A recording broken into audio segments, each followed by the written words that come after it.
Everyone, welcome to another installment of the Peaceful Solution Character Education Teacher Certification course. Wherever you are, thank you for coming, and you can be seated. We're going to be just a quick reminder for you that are viewing on the internet over our Facebook page. You can go to the top of the page. There's a drop-down menu at the top. It shows the manuals. We're on the third manual, which is the self-control unit, the teacher's manual. Feel free to open it up or download it so you can follow along with us. We'll be covering again tonight. We'll be continuing in Chapter 6, entitled Self-Control in Society, which begins on page 153. We left off on page 175. But before we pick up on 175, let's go back to LP. Let's go ahead and do a quick review. Let's go to LP 6E, Lesson Plan 6E, and we're on number 8. And what we were doing last time, we were explaining to students that the final area that we'll cover is self-control within and between nations. Tell students that nations can also have conflicts. And remember what we talked about conflicts. Conflicts are just disagreements between one or more people. When the leaders of nations fail to control how they interact, the result can be war, which affects the whole world. So you see, war is different than conflict. It's not the same thing. A conflict is just a disagreement, but it can escalate to something really, really bad, where property's destroyed, lives are destroyed, the infrastructure of a city and nations can be destroyed, etc. So it says, have students turn to page 173, 174, and read the section entitled Society on a Global Scale, and emphasize that nations can only trust each other when they interact with self-control and respect. And we're going to be talking a lot about that tonight as ambassadors of the Peaceful Solution. We've got to interact with this self-control and respect, which includes honesty, trustworthiness, etc., as we're going to learn as we go through this. But let's go ahead and turn. We're going to be over on page 175, as I had indicated. We left off on straight talk. And remember, on page 174 at the bottom, we learned that war is not, all that it's made up to be out there in the movies and in the media and that's taught in the schools, that war is, in fact, we learn, in history class, there's a lot about war. There's a lot about war generals and like Ulysses Grant or George Washington or Robert E. Lee, and we learn about all these figures, and and they teach us that they're very heroic figures. They're really people we can look up to. Well, I'm not putting any of them down. None of them were taught, the Peaceful Solution Character Education program. They were taught certain moral principles, but they were taught the same thing we were taught before we came to the Peaceful Solution, which is war is an option. War is an option. If last resort, sometimes has to be a war. Push you too far, might have to go to war. There's a red line. They call it a red line. Cross that red line, and that's it. We're going to have to go to fisticuffs, or we're going to have to start throwing bombs or nukes or something, right? Because you cross that line. Well, I'm telling you, in the Peaceful Solution, there's no line to cross. Okay. Nobody should be able to push you to your limit. You shouldn't have a limit, right? When it comes to violence, you should never use violence as a way to resolve our problems, ever. Never excuse for it. So we can't ever say, they pushed me so far and that's all I could take. We have no excuse for that in the Peaceful Solution, okay? We have to always remember, 2 wrongs don't make a right. If we become the bully, or if we retaliate, we're no different than the bully. We're no different than the one that, pushed us or pushed our buttons, so to speak. So remember that war is a sign of failure. It's a failure to practice self-control, failure to communicate respectfully. We're going to be talking about that. And failure to resolve conflicts peacefully, and failure to value human life. So on page 175, we learn that self-control between nations means to keep negotiating until a peaceful solution is found. Let's go, first of all, to the first slide. I want to remind you actually what society is, because we're talking about society on a global scale right now. And it says the last concept, this is on page 173, by the way, page before this. It says the last concept that will be considered in this chapter is how self-control affects our society on a global scale. The word society can refer to a small community or an entire nation. And on page 169 of the character unit, it gives us a definition of community. And it means a group of people living in the same locality under the same government.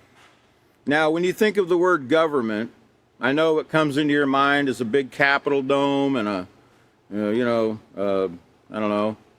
couple of a Senate House and a U.S. Representatives House there in Washington, D.C., but government, a form of government, is based on laws. It's based on laws and rules, okay? In fact, all governments have laws.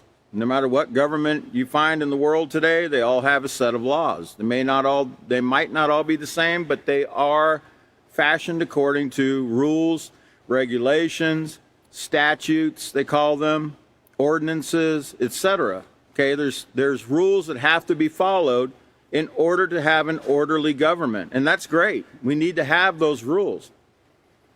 And a lot of those governments, in the Western world, a lot of the governments are set up the same way. They follow a certain code of laws. They have for many hundreds of years. In other parts of the world, depending on what religion you might be or whatever, they might have even religious laws that they follow. They might even have, they might be under a religious form of government where the imams are in control, or or some other religious leaders might be in control, and they have certain rules that they have to follow. But nonetheless, we have rules that need to be followed, okay? That group of people in that community should be following the same rules. They shouldn't have one rule for one person, one rule for another, or, the rich follow these rules, the poor follow these rules, the middle class, these are your rules. No. We have to have the same rules. We have nothing but a bunch of chaos and confusion. And it's not fair. Remember, morals are rules, right? And they have to be fair. They have to be fair to everybody. They have to be fair and just for everyone. Otherwise, one group's going to start thinking, hey, why are you treating us differently than you're treating these people over here? When you do that, you're going to have a conflict. And a conflict, if individuals don't practice self-control, can lead to war. Okay, can lead to even civil war within a society, as we saw back in the 1800s here in America, and as we see in many countries, including Syria, who's still having a civil war. They've been having civil war since 2011. That's 11 years. So in page 153 of the self-control unit we're in here, it tells you that the strength of a society lies in the conduct or the behavior of the people that are in that society. Okay? The strength of that society depends on whether we're keeping the rules or not, or whether we're just disregarding the rules and doing whatever's right in our own eyes, so to speak. Okay? And when we do that, again, it creates conflict. It creates conflict in that community where it creates distrust. It can create grudges and hatred between people because there's a general distrust between the ones that follow the rules and the ones that think they don't have to follow the rules. As we call them, anti-social. They're anti-social. Let's go to the next slide. This is I saw this up on Facebook one day. The Peaceful Solution put this up because we talk about peace, and we're talking about the peaceful solution, but what does it take to get peace, everybody has their own ideas on what it's going to take to get peace. But the truth is, some of the ways to bring peace are practicing self-control, for one, not stealing, showing respect, forgiving others. Notice, follow the rules. Follow the rules. Follow the rules. You need to follow the rules. Do not steal. Follow the rules. Be respectful. Treat others with kindness, consideration, and care. Those are the rules. And when you follow the peaceful solution rules, if everybody's following that same set of rules, there could be no conflict, okay? And even if there is a conflict between two individuals, if they use the same set of rules to work it out and not fight it out, they can solve any conflict they have. But they have to both agree to the same set of rules, the same principles. They both need to agree that the peaceful solution is what they're going to follow in that situation. The peaceful solution, the only time it won't work is if you refuse to use it, if you push it aside, if you ignore it, or if you just act, like an orphan. You come to class and then, you walk out of class and then you do exactly the opposite of what you were told to do. Now, does that mean you're not going to make mistakes? Well, of course, we all make mistakes at times. But you don't keep making that mistake. You got to fix it, and we're going to see that here in a minute. Okay, so self-control between nations means to keep negotiating until a peaceful solution is found. Let's look at the next slide, because I'm going to show you, here's a negotiating table. I see some familiar faces. I see the U.S. represented there. I see Sergio Lavrov with Russia. And I see some, I think some Palestinian leaders, somebody from Jordan there. But they're all sitting at a table. I want you to notice something about what they're doing. Do you remember something about communication? Is communication just words? What else is involved when communication is taking place? Body language, eye contact. Remember, you got to know facial expressions, right? In order to convey a message, there has to be all these things. Body language, has to be facial expressions. If you don't see them, let's say they were all sitting in front of one row was sitting in behind the other row, and they weren't looking at each other face to face. Would they be able to properly communicate? No, because they can't see how that person looks when they're saying what they're saying. They can't see their facial expressions. They can't even really read their body language unless they're looking at them head on. They might hear the words they're speaking, but they're really not communicating. If they're not, notice how they're looking at one another. They're looking at one another so they can see everything they need to see to have proper communication. That's why they have round tables. Round tables, another reason why they have round tables is because it doesn't give anyone else the upper hand. The upper hand, let's say there was a bunch of tables, and the most important group, I guess, would be in the front table, right? Because they're the most important, while all the minion or all the peon nations are sitting in the back tables, because they're not that as important as, the other ones, right? No, what they do is they have a round table where they're all looking at each other so they can see each other's face when they're speaking to one another, which is very respectful, by the way. It's not quite proper to be, not being able to look at one another face to face when you're having negotiations or when you're communicating, okay? This is how it should be, the way they have it right here. But they also could be speaking lies at the same table, They all might have, one of them might ask one of them, hey, what about those nukes y'all got? Are you going to stop enriching uranium? You need to stop. And he's got his fingers behind his back, he's got his fingers crossed. Oh yeah, we're not enriching it anymore, but he's got his fingers crossed behind his back, right? They could be sitting there lying to each other. But, some people are really great at reading people that are lying, but they can't really read them unless they're facing them, right?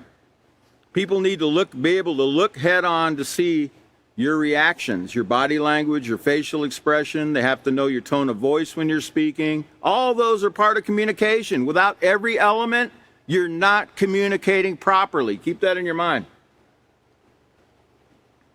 It says, back to the reading on page 175, a diplomat must be willing to correct the wrong decisions of his nations.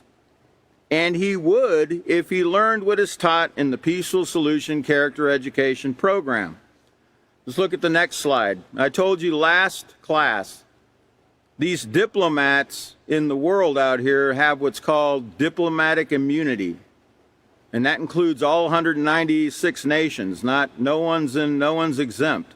According to the Vienna Conventions of 1961, diplomatic immunity includes ambassadors and embassy personnel are normally granted diplomatic immunity. This means they can't be arrested, they can't be sued, or taxed by the country to which they are ambassadors. And that includes their families who come with them from the other country. Their embassies and communications cannot be entered or searched without their consent. And it says, however, a host country can expel a diplomat whose conduct it finds unacceptable. So in that society, if murder is usually against the rules, right? So if they murder somebody, they can't put them in jail, but they can send them back to the country they came from because their conduct is not acceptable. Okay, so basically they can get away with murder. Now I'm talking about diplomats that aren't taught the peaceful solution because, as you're going to see here in a minute, we don't have immunity here in the peaceful solution as a diplomat, as a peaceful ambassador. They get what's called the get out of jail free card. Okay, let's go to the next slide. But I want you to remember something. There is no diplomatic immunity for an ambassador of the Peaceful Solution Character Education Program. There's no get out of jail free card. In fact, we shouldn't even be going to jail, right? We shouldn't even be conducting ourselves in a way that would bring any kind of ill rapport on the Peaceful Solution Program. Any kind of, if we're out there. Let's say we're teaching our students in a class, not to use drugs or not to be abusing alcohol when they get older, when they get old enough to drink.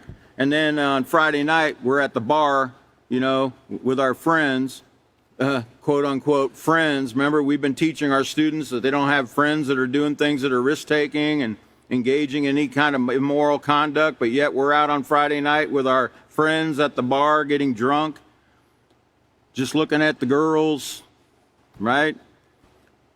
Is that going to work? As a peaceful solution instructor, is that going to work? No, we've got to. One thing that separates the Peaceful Solution Character Education Program instructors and students from the rest of the character education programs is we actually follow a code of conduct strictly. We don't just teach it. We have to live it. We have to live by it, okay? And that doesn't mean we're perfect because, remember, we're all striving to become the best we can be, but we all have a set of principles we're following here in the Peaceful Solution, and we make sure that if we do slip up, we correct what we've done and we pick up ourselves, dust ourselves off, and move on. But we set our mind in advance not to ever do it again. Okay? That's what we do in the Peaceful Solution. Now, let's go to the next slide, please. Remember, a diplomat has to be willing to correct. That doesn't mean you leave something incorrect. No, you need to correct it. If you do something wrong, you need to correct it. Now, as you're going to learn, that doesn't mean you sweep it under the rug. That's what they do in other programs. That's what they do outside of the Peaceful Solution realm, okay? We don't sweep it under the rug. We don't say, well, what's done is done, No, there's certain things you're going to have to do to fix it. You can't just say, well, what's done is done. Yeah, it's true, what's done is done, but there has to be things that are done to correct the situation. Because until those things are done, the situation is not fixed, okay? As we're going to learn. First thing we need to do, next slide, please. Very, very important thing we're going to need to do as a diplomat, if we're willing to correct the wrong decisions that we've made, is we got to get educated. Okay? And I don't mean going to some school or college out there. I'm talking about getting all the facts, okay? In the peaceful solution teaches educated is getting all the facts and making sure they're correct before you make a decision. Yes, you are a judge. You are a judge. Each one of you is a judge of your own actions. Okay? All of us are making decisions, right? Every day you're making decisions. I showed you make thousands of decisions each day. Some of them you're not even consciously aware of that you're making, you know, to turn on your blinker when you're driving. You probably don't even think much about all those little things you're doing, but to move your hand, to you slick your hair back a little bit or whatever, you're not, that's a decision. You're actually making a decision to move your hand and go like this. You're making a decision, but you're not thinking that's a decision, right? These are decisions. We're all judges and we're all making decisions all day long. We're judging whether we should do something or whether we should not do something. We're judging whether something's according to the peaceful solution or whether it's not according to the peaceful solution. We're weighing out our decisions like a judge. Can you put that back up, please? I want to get this in your mind. You're weighing out decisions at all times as a peaceful solution student. So the first thing we got to do to correct what we've done is we got to get educated. Now, let's go to the next slide. Now remember this. Basing your decisions on facts, not emotions, is what builds true moral character. You are better able to make a perfect decision. What? You can make a perfect decision?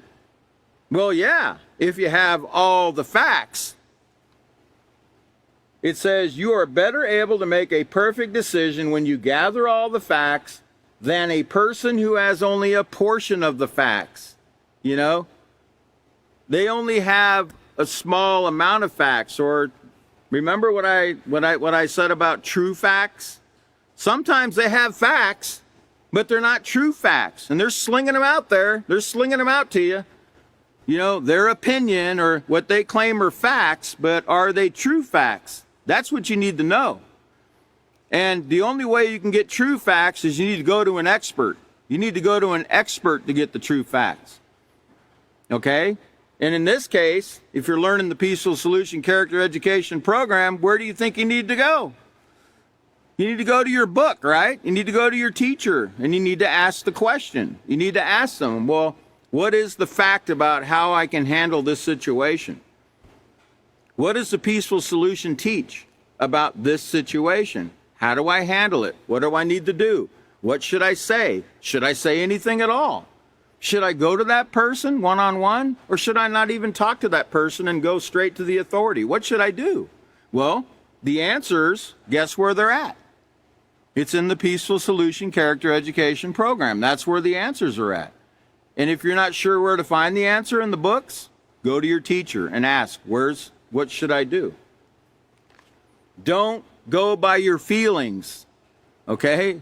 You have to put the true facts over your feelings, okay? True facts. Okay. Okay, let's continue reading on page 175 before I go to the next slide. It says, being a leader requires patience, diplomacy, determination, and commitment on the part of everyone involved. Notice, everyone has to cooperate. It can't just be one person trying to make peace. It has to be both sides that are willing, to abide by the conditions of the peaceful solution and work that problem out. Okay? If one side is just thinking, if they're just watching you bump your gums, so to speak, and they're not even interested in finding a peaceful solution, well, I wouldn't say you're wasting your time, because at least you're educating them in what the peaceful solution says, right? And they might consider it, and later on they might change their mind. Okay, so it's fine that you educate them about it, but in order for anything to actually be worked out, both sides have to be willing to listen to one another, to respect one another, okay, and have that patience and commitment and the diplomatic skills to work it out, and the determination, not giving up. Remember, you have to determine in your mind not to give up on this. It says, when nations are determined to find a peaceful solution to their conflict, a bond of trust is established. A bond of trust. Trust is very important. Let's go to the next slide real quick. We learned on page 52 of the character unit that the strength of a family lies in positive character. And you can say the same thing for a nation. As we saw a minute ago, the strength of a society lies in the conduct of individuals, but also the strength of a community, the strength of a family, the strength of an organization. It depends on the conduct of each person and whether they're willing to follow the rules or not. We've got to be willing to follow the rules, okay? That's where our strength comes from. It doesn't come from, you don't see any anti-aircraft weapons on top of the peaceful solution headquarters. Do you see that? Do you see any F-15s parked out back in case somebody, attacks us or something? No, we don't have military strength. We're not interested in that, right? What gives you true strength is following these rules, following the rules, your safety lies in not stealing. Your safety lies in treating others with dignity, and using forgiveness and compassion, and being willing to listen to that person, being willing to be honest and trustworthy and truthful with that person. That's where your safety lies. Because if you're not, when nations can't trust one another, that's a problem. That's what we see in the world today. We see all these nations, they don't trust each other. And they have great reason not to. You know why? Because they've all broke their word so many times. They don't think keeping their word means anything. They sign agreements, they make agreements, and 5 minutes later, as soon as they turn their back, they're breaking the agreement. Okay? And that's been going on for many, many years, but that should not be going on in the peaceful solution. We give our word to do something, and we sign agreements. We better be keeping those agreements. You know why? Because if you break your agreement, if you go against your word, you just lost the trust of people right there. You just lost their trust. And when trust is not there, there's a conflict. There's going to be a conflict because trust has to be built. Trust is something you have to earn. Remember that? Respect is something you have to give freely. You have to treat others with the consideration, care, and concern. But trust is something you earn from your actions. Okay? What you show people that you're going to do when you give your word. Let's go to the next slide. Now, the next thing you're going to need, a diplomat has to have, is being humble. Remember, we learned on page 14, humble means not being proud or arrogant. Well, I'm the president of the United States, and all of you other guys, you're weaker nations. I can do whatever I want to do. No. It's not how that's not how we have to be. That's not how we should be, We don't want to be proud. We don't want to lift ourselves up over other people and think we're better than everybody else. That's the problem we have today, I got a bigger army than you got. Our schools got a better football team than any school, and they have their war cries in the gym, as they get ready to have their football game and go out there and spit on each other and call each other's mother names and, everything to try to win the game, try to break someone's legs to win the game, right? You see, this is not the peaceful way. This won't bring peace. Humble means not being proud or arrogant. A humble person will not argue, dispute, nor disobey set rules. They're not going to argue against or dispute or disobey rules that are set in black and white. And those rules could be the rules in your classroom that are up in your wall. Those rules can be on a piece of paper that was given to you. Those rules can be in law books. They could be in the U.S. Constitution or whatever it might be. Those rules need to be followed, okay? As long as those rules ain't going against the Peaceful Solution Character Education Program, they need to be followed, okay? And a humble person's not going to argue, dispute, or disobey those set rules. Set means that they are there, they're right in front of you, you need to follow them. Now remember, morals are also rules. You remember that? So if you're moral, you're going to follow those rules. Morals means of or concerned with judgment of the human action and character, conforming to standards of what is right or just in behavior. Virtuous. Virtuous. You know, a virtuous person is honest and respectful and has self-control, is compassionate. They're merciful. They're forgiving. They follow all the positive character traits found on page 25 or page 20 of the Peaceful Solution. Let's see. Well, they're scattered throughout the character unit there. I'm thinking of Building Moral Excellence a little further down the road, but they're scattered throughout the intermediate series character unit book. And we're also reminded of them in each book. It lists them. There's a list of those character traits in our books. In fact, on page 224 of this book, you know, it lists the positive character traits: educated, respectful, patient, honest and trustworthy, humble, thankful, forgiving, steadfast and persistent, and self-control. And those are just a few of them. So conforming to those standards means fitting in with those standards and following them, just like everyone else. Okay, fitting in with that society and the rules that they're following. Okay, so let's go to the next slide, because remember, we're talking about improving. A diplomat has to be willing to correct the wrong decisions of their nation. Okay? It says on page 47 of the character unit, because we're talking about being humble right now, or having humility, because it's a big key right here, is having the humility. It says you can begin improving your family life by using moral character traits when interacting with your parents, siblings, and other family members, or with members of other nations, or with members of other organizations, or wherever you're interacting, whether it's in your school, whether it's at home with your family. This is how it's done. You got to be humble. You got to have that humility. It says you can start by being respectful in your daily conversations and by being responsible and doing your share of chores. Now, it says you must also remember, that word must, by the way, means there's no way around it.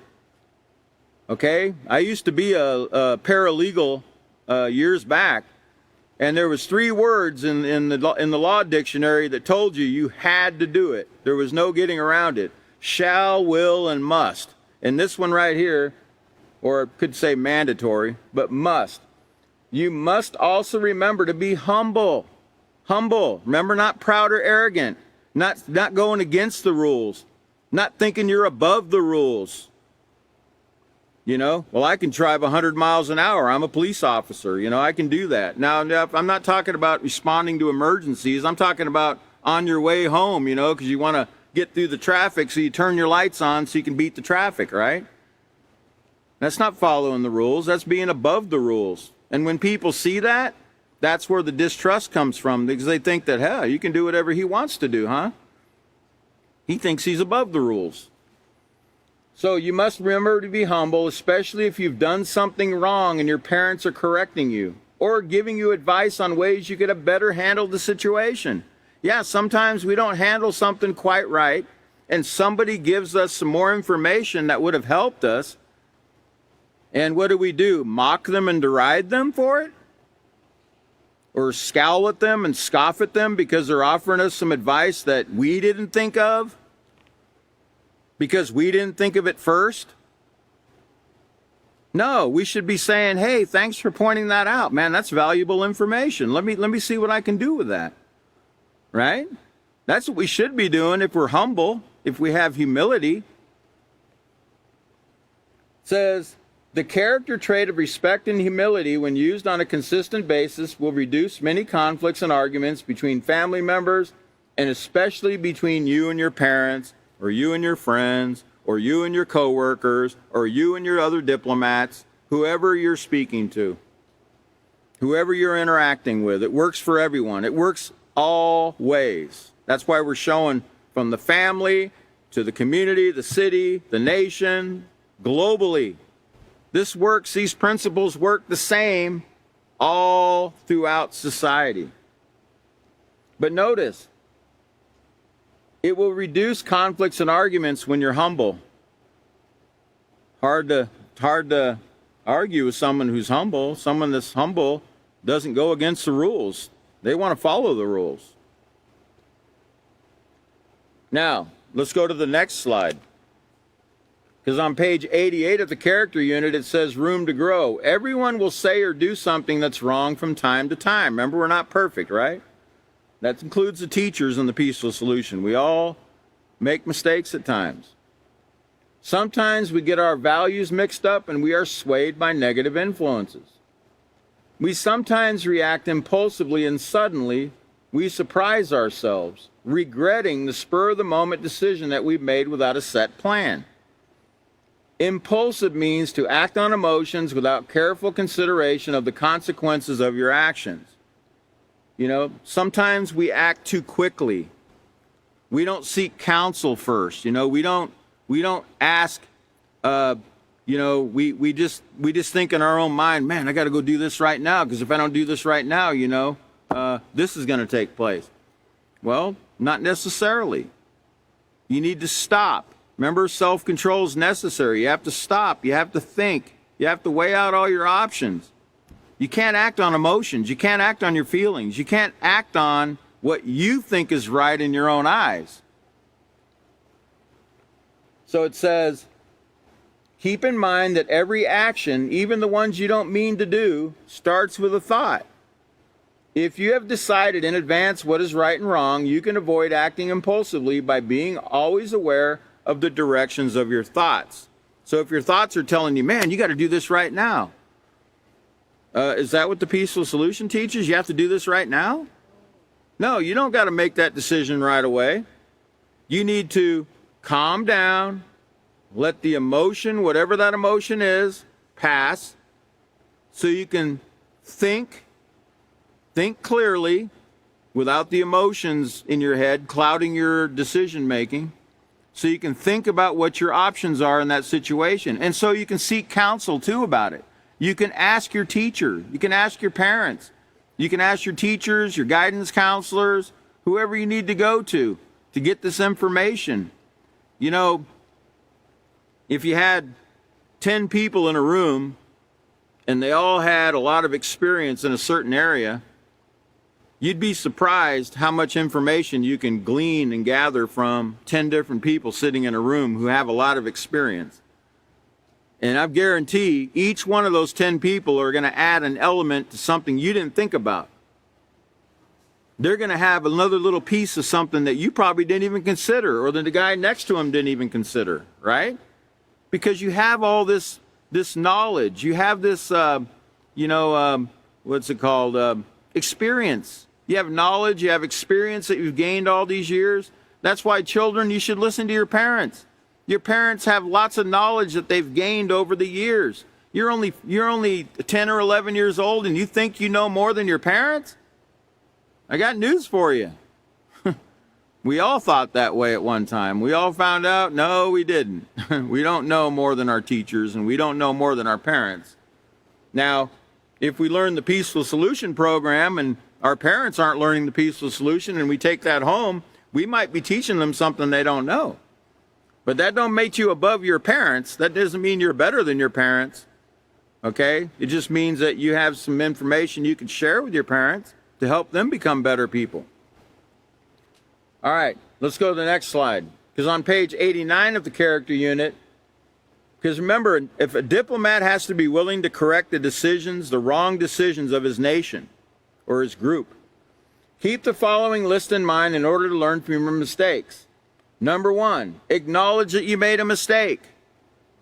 Trying to justify a wrong by not being truthful with yourself and others will prevent you from taking steps for improvement. Sitting there making excuses for what you did, trying to justify what you did, that's not going to fix the problem. That's preventing you from moving forward, because I told you there's certain things that have to be done before you can move forward. You can't sweep it under the rug and say, let's just forget about it. It's all been done already. It's all in the past. No, you have to correct it. If you're going to follow the Peaceful Solution Character Education Program, you must follow these steps to correct any situation. And I don't care what situation it is. You've got to follow these steps. Number 2, you have to use character to maintain character. If you did something that was irresponsible, then be honest with yourself. Admit it and plan to never make that mistake again. In other words, you will always have positive character traits to draw from. Remember, use your character to maintain character. Use honesty. Be honest with yourself. Okay, I made a mistake. Use responsibility. Take responsibility for your actions. Okay, use it. Take it out of your bag, out of your character bag, and actually use it. Apply it. But don't sit there and justify what you did. And don't sit there and blame everyone else for what you did. Who's responsible for your choices? You are. We are. We're responsible for the choice we make. Don't blame other people. Remember, leaders, they don't scapegoat. They don't use their followers as scapegoats, right?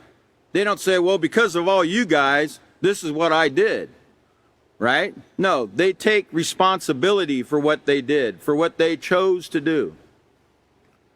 Now, number 3, ask yourself, what should I learn from this? Change your attitude about making mistakes. Instead, consider them as lessons to be learned. Once you've learned them, just think about how much smarter you're going to be. Notice this. So when we do make mistakes and we learn from that mistake, we're actually gaining knowledge. We're actually going to be a better person if we learn from the mistake and we don't keep making the same mistake over and over again. Because if you keep making the same mistake over and over again, what's that called? It's called a choice. It's not a mistake. If you keep making the same mistake over and over, it's no longer a mistake. It's a choice. We should learn the first time. Number 4, don't put yourself down or call yourselves names when you make a mistake. And don't do that to others when they make a mistake, right? This will only lead to feeling bad about yourself. And a negative attitude can leave you susceptible to negative influences. Because, you start thinking, I messed up. Can't ever do anything right. I might as well just go out there and have some drugs and find some girls and just do whatever I want to do. Because you know what? My life's never going to amount to anything. Well, that's called a cop-out. That's the easy way out. Okay? Be responsible. Be honest. Be trustworthy. Remember? Be respectful to yourself. Respect yourself enough to say, I care about myself. I care about myself. I'm not going to go out there and throw my life away. I'm not going to go out there and throw my health away, disregard my health and safety just because I made a mistake or just because, I didn't follow something that I was told to do. Correct the mistake. But you have to admit the mistake, and you've got to follow these steps or you have not fixed it. And you still are not going to gain the trust back of the people that you lost trust with. Let's go to the next slide. On page 85 and 89, it says, of the character unit, it says, even if you've made mistakes in your past that you now regret, it's not too late to change and turn your life around or to turn your nation around. You can turn your nation around. Remember, I'm talking about diplomats who have to be willing to correct the wrong decisions of their nation. It's not too late to do that. We can do that now. It's not too late. Prepare so you will never make that mistake again. Remember, where there's determination, there's hope. So if you were not taught the value of obtaining a positive moral character and you've been negatively influenced, you can learn from your mistakes. Set your mind in advance right now to stand up and make choices that will build a positive moral character. Also, be determined not to repeat past mistakes. Instead, focus on maintaining your positive character traits.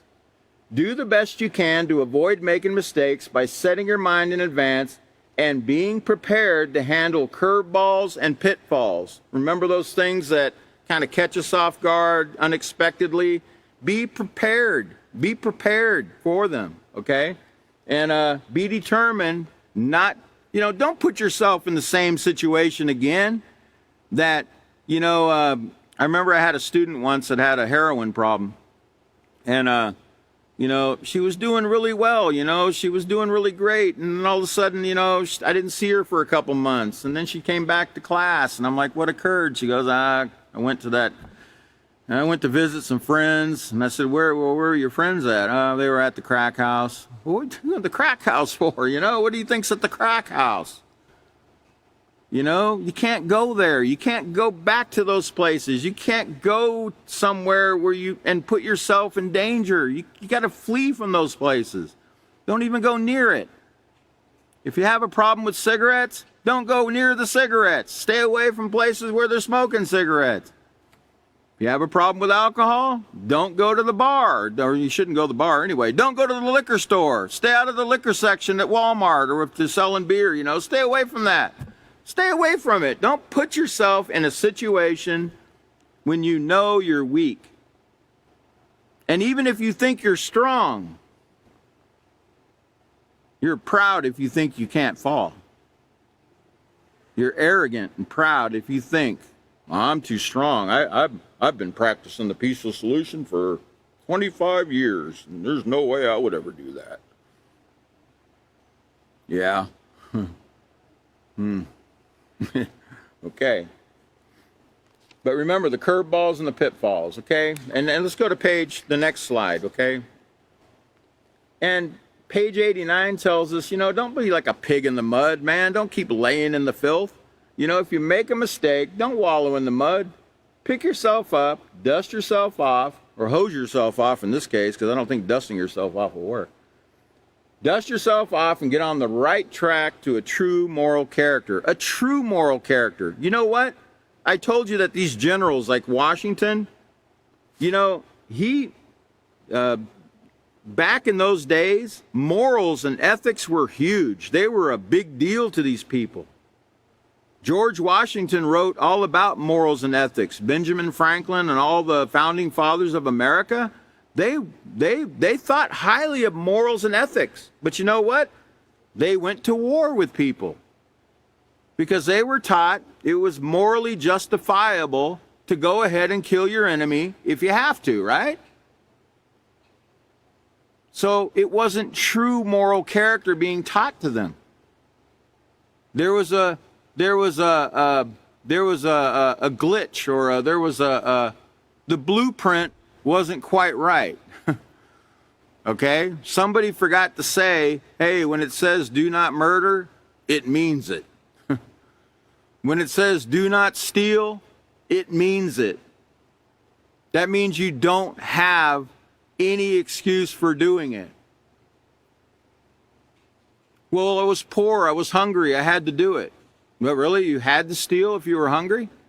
You couldn't ask for it? You couldn't ask somebody? Well, I had to murder him. He wouldn't shut his mouth.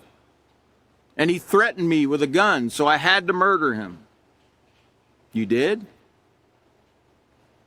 No, you don't. No, you don't. There's always a peaceful way out. And I got caught on that. I told you guys, I think one time, I got caught on that once. I told my students, there's never, you can never retaliate. And then one night, some guys walked up on me at 3 a.m. when I was getting out of my car.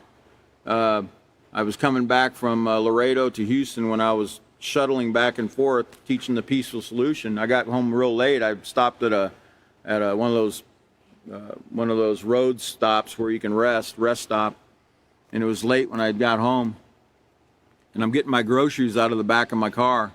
And I got, these plastic bags. I got like 8 bags, 4 in each hand or so. And I see a couple guys walking up to me and they're pulling something out of their pocket at 3 a.m. and it's dark and there's nobody around. And I got a little bit scared because I'm like, these guys look like they're up to something. And they were. They wanted to rob me. So what do you think I did with those eight bags I had in my hand? I whacked them across the head with the bags and I beat them up and I got their gun or their knife and I won, right? like in Hollywood? Or B, I ran as fast as I could with the bags to the front of the car, so fast that it startled them so much that they said, they were looking at each other like, and then they ran off. That's what they did. They ran off. They said, oh man, I'm not worrying. This guy's either crazy or, you know, I startled him because I was so quick. So I didn't have, nobody got hurt, right? Nobody got hurt. Nobody had to get hurt. But I'm hoping those guys that tried to rob me, I'm hoping that they get this class one of these days because they really need it, right? All right, so let's go to the next slide. I'm reading from the book. I want you to look at this slide while I read this. Nations must trust each other for there to be peace. So many times, diplomats try to take advantage of other nations. In other words, they try to seek the upper hand and get the best deal, having no concern for those it might harm. You know, they're trained. These politicians are trained to get the upper hand. They even have body language experts train them in handshaking. Okay? Because, you know, to get the upper hand in handshaking, I don't know if you know about this, Putin's showing you here at the top. If you stand at the left side, right, you get the upper hand because your hand's going to be on top of the person that you're getting a photo with. So their hand's on the top, so it looks like they got the upper hand on that person. Okay, they're trained to do that.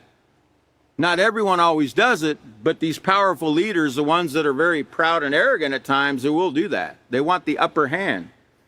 And if they can't get the upper hand, as you see Justin Trudeau, he's a Prime Minister of Canada. He's an expert, they say, at this. What he does, if he's standing at the right hand, he'll shake your hand and he'll put his other free hand on top of both hands. So he gets the upper hand every time. The upper hand. That means they want to be on top. They want to be over. They want to win. They want to make it look like I'm stronger and I'm better than this other person. And they even have books on how to get the upper hand, you know. Let's go to the next slide. Forget about the upper hand. What we need is honesty. On page 17 it says, someone who is honest is going to be trusted to tell the truth even when they do something wrong.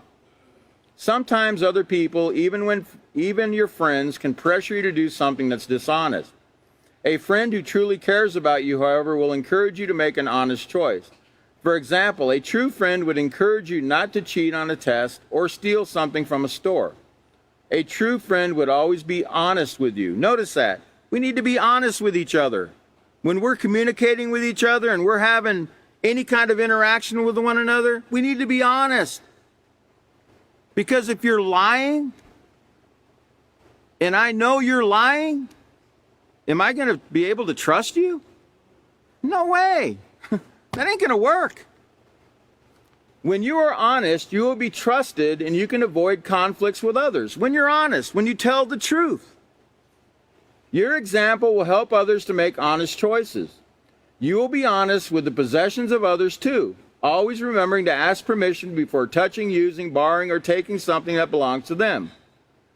When you are known as an honest person who doesn't lie or cheat or steal, when you are honest, when you are known as an honest person who will not be persuaded to do something that brings harm to yourself or others, people will trust you with even more responsibility. But if you're not honest, do you think they're going to trust you at all? No, why should they? Why should they? Trust is something that has to be earned. So if you lie to me, if we lie to each other, is that the peaceful solution? No, it's not. It's not the peaceful solution. We need to be honest, okay? Let's go to the next slide. Page 82 of the character unit talks about the character trait of trustworthy. It means dependable and assured reliance. You can be depended on to do as you've been asked to do. So if you're asked to do something and you go outside what you were asked to do, are you trustworthy? Are you worthy of trust of the person that asked you to do what they asked you to do? No, you're not. If you do something differently than what you were asked to do, and you disobey, Your parents aren't going to trust you. Your teachers aren't going to trust you. You're not even going to trust each other when we do things like that to one another. Now, page 100 of the character unit says, however, if you do make a mistake, now this is a checklist of if you do make a mistake in one of these things. It says, however, if I do make a mistake, I will not lie or try to justify a wrong, but I will make plans to avoid making the same mistake again. I will be truthful, acknowledge my mistake, and take responsibility for my actions. I can regain the trust of others by making right choices that will help to maintain my character and proving that I've learned from my mistake. So notice that. Even if you've lied, you've been untrustworthy, you can gain trust back. But you know what? Until you correct the mistakes that you've made, or the choices that you've made, unless you've taken these steps that I've read tonight, you haven't even began to fix the problem. You haven't even began to resolve the conflict. You haven't even began to resolve the war. You haven't even began to do it until you do these things that the peaceful solution is teaching.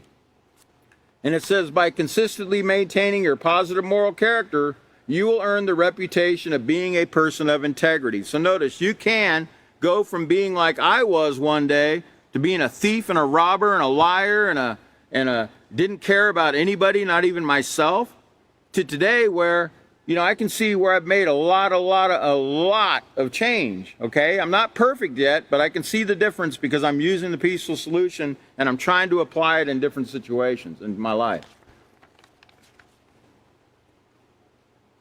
Okay, let's go to the next slide.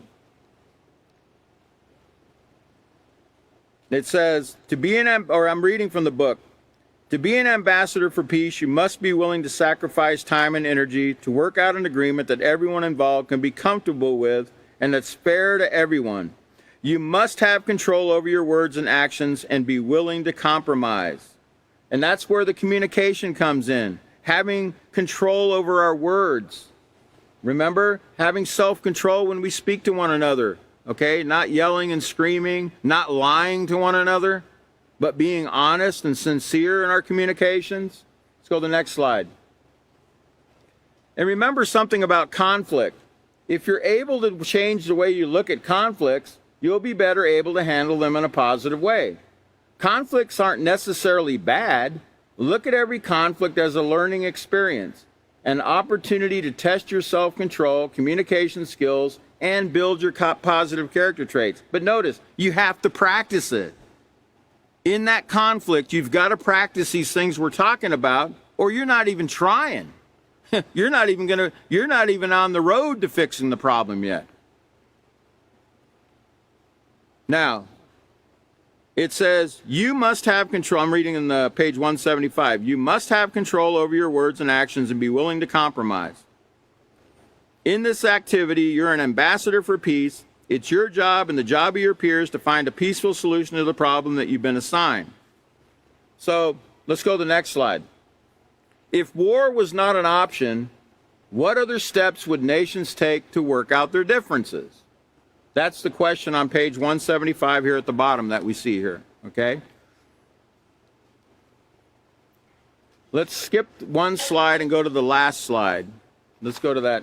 On page 176, turn over to page 176. Catan is going to be the next teacher, and he's going to be going through the ambassadors for peace scenarios with you, and he'll wrap up the chapter here. We'll review the chapter, but actually, you know what? I better make sure I didn't jump ahead. Give me just a second here. 180. Okay, now I'm fine. No, I'm not fine. Yes, I am fine. I'm fine. Okay, so we're going to be doing the ambassadors for peace scenario, where so you're going to get one of these scenarios given to you, assigned to you. But I want to leave you with a thought at the bottom of page 176. Remember everything you learned tonight about being an ambassador and using the peaceful solution. And but there's much, much more to it, but those are some basic concepts.